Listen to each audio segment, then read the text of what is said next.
Yog-Sothoth Yog-Sothoth or something. Baby Rizzo, to the void once more, and I guess we're sticking around the 70s as we've been doing a lot lately. The Dunwich Horror. Based on the H.P. Lovecraft story of the same name, they have very little to do with each other. Mostly they take the same initial premise and beginning and then, well, boom. I mean, there are some similarities, and I can see why they made some changes to make it more filmable, but really it's vastly different. Alright, so that said, as an adaptation, no, it does not do it. As a Lovecraftian curiosity, it's still not the greatest. It's not unwatchable, but it's kind of boring, really. Okay, so first off, plot. The H.P. Lovecraft story of the Dunwich Horror is pretty much they start with the same initial bit of having a woman giving birth to twins, one supposedly dying and the other carrying on before going mad and either passing away or being locked away in an asylum herself. It's been a long time since I've read the story, so my details on that might not be the greatest any longer.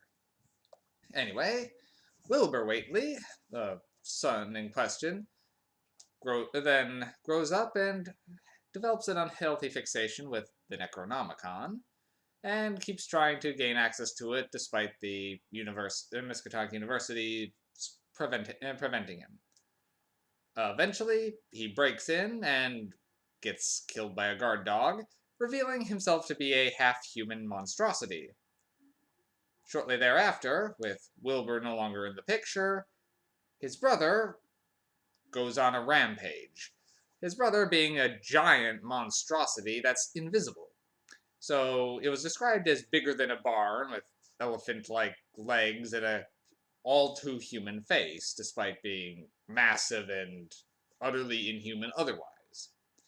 It charged up Sentinel Hill and was finally defeated by a group of scientists and professors who threw a mystical powder on it, rendering it visible, and, well, essentially, I don't remember how they, off the top of my head, how they ended up defeating it, but I believe they were able to either gun it down or just bring it into the light, just defeated it.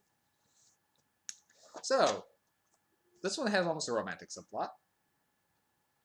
Okay, so this one, again, focuses on Wilbur Whately and his grandfather, Old Whately. He's, again, trying to get at the Necronomicon, but at this point he's instead also attempting to seduce a young library intern. Now, Wilbur Whately in this, rather than being a half-human monstrosity, who looks human, but once you take off his clothing, he's, from the waist down, more goat-like, tentacles, strange. In this, he's a normal guy with an afro and a porn star mustache. But once he does take off his shirt at one point, he's heavily tattooed, but otherwise, he's completely human. Now, he seduces a young student intern, Nancy, after gaining access to the Necronomicon for a few moments, but before being rebuffed, and she offers to give him a ride back to Dunwich, and he essentially hypnotizes her into staying the night and then staying the weekend, as he grooms her to be a sacrifice. In this one, the monster, the Dunwich Horror, is not bigger than a barn. It's in fact kept in an upstairs bedroom, and keeps rattling the door every once in a while. As Nancy sleeps, she gets weird cultic visions, and essentially has a weird hypnotized, drugged romance-esque thing with Wilbur, with her friend kind of realizing something is wrong. Now, once things come to a head with this, and they realize that Wilbur has now stolen the Necronomicon and is keeping this woman for a sacrifice, one of the professors from the book, Professor Armitage, then does hunt him down, despite then, and after the Dunwich Horror this time breaks loose just because Wilbur's doing a big ritual to his father and summons his brother to his side, which goes on a mild rampage through the town. Then, however, when Professor Armitage gets up to the Devil's Hop Yard on Sentinel Hill, says some magic words to Wilbur Whateley, causing him to burst into flames.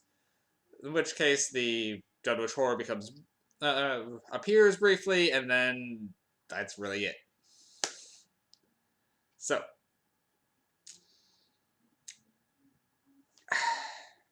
So this movie is, above all else, dull. It is very slow moving. I will say, Dean Stockwell's portrayal of Wilbur Whateley, while very understated, actually kind of works, as he's supposed to be a strange yet compelling man. So his very dry way of speaking did, in a way, work. Especially with his 1,000-yard stare he kept doing. But consider his rituals are often involving just Yog-Sothoth. It's a bit much. Then, well, you have the false advertising on the box, which 3 cases, referencing him being the son of Satan, rather than the son of Yog-Sothoth. And in fact, the opening animation that this movie has seems also portrayed as something satanic, but other than that, the movie only references it as being tied to the old ones and not Satan. But for some reason, this falls into the typical trap of equating Lovecraftian deities to Satanism, and it is kind of misleading when they refer to him as the son of Satan, satanic seduction, and there's another one on here somewhere, but yes, his indicates his father was the devil. None of which has anything to do with this movie. The Dunwich Horror itself is the weakest point of this film. Now, I already gave a description of what the monster looked like in the book, or was roughly described. This one, I don't know if it's invisible or not, I'll be honest. When it first appears, when Nancy's friend comes to try to rescue her, and she opens a door and out pops the monster, she seems to be able to see it completely. And also, when it's rampaging, people do seem to be able to perceive it. But at the end, it was suddenly invisible, and then visible only once the ritual is interrupted. Armitage references it being trapped between worlds, so I have no idea. In this one, it looks like a vaguely... It's much smaller. It's maybe an 8-foot tall head that's covered in rubber snakes. It looks like a ball of rubber snakes with almost a hint of a human face kind of in the middle of it. Which it makes a bunch of weird sounds, and it seems to have weird flashes of color that go off whenever it's around, which could be an interesting way of making it unviewable, but in this, it more just seems to try to hide the really bad effect. It's such a cheesy effect. The flashing colors just more seem to make it harder to see. And I think that might be a little intentional to make the rubber monster not as visible. So, main problem with the movie is it's a very slow burn with very little payoff. It's very flat.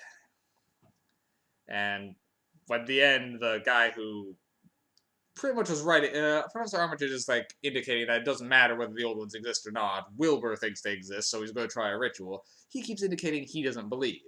Yet when he gets there, he immediately starts saying magic words and to counter Wilbur's ritual, which caused him to unexpectedly light on fire. It's not clear if that's because his ritual was interrupted or if Professor Armitage was just casting fireball. but it's bad. That said, as a Lovecraftian curiosity, it's worth seeing once, but otherwise, this movie is... it's hard to recommend. It's a very slow movie. Very the Dunwich bore. I'll give it 2 MacGuffins. It's not awful. And the actors are trying their best to carry this, but cheesy effects and a nonsensical plotline and wildly deviating from the source material really sink this one. 2 MacGuffins, and that's the best I can do for you, Dunwich horror. In this movie they do refer to it as the Dunwich area in the Dunwich horror. There's always been some debate over whether it's pronounced Dunwich or Dunwich, but based on the British city of the same name, Dunwich. But there's no official ruling on how the New England version of Dunwich is supposed to be pronounced, so all intents and purposes for this one, it was Dunwich. I know some other Lovecraft movies do actually say Dunwich, so jury's out on that one. But yes, weird, whacked out, roofying love story Dunwich horror? No. Pass. Alright, I'll be back again soon. Have a good one, guys.